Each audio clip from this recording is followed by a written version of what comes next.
बस राजा CG blog में। तो कैसे हो आप मन संगवारी हो, आशा करत हो आप मन बने बने हो। तो संगवारी हो, आज हमारे गांव में सांस्कृतिक कार्यक्रम होने वाले हवे, जेहा सद्भावना शिविर के उपलक्ष्य में होने वाले हेवे।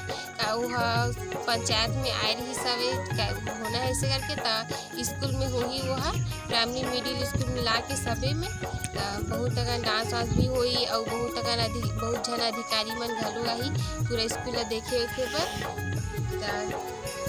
तो संगवारी हो, हमारे स्कूल में बहुत से कलाकार आए जो बच्चा मन है जो अपन कला के प्रदर्शन कर ही। संगवारी हो, आप मन ला दिखाता हूँ का डांस के वीडियो में है और सीधा लेके जाता हूँ सीधा वह रहते वहाँ। और संगवारी हो, अगर आप मन मो चैनल में नवा हो तो प्लीज़ मो चैनल ला जरूर सब्सक्राइब कर दो और साथ में कमेंट और शेयर जरूर कर दो। तो संगवारी हो, सीधा लेके चलथन जहाँ डांस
रख हाथ में, पैर में रख।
तो संगवारी हो देख सकते हो इनकर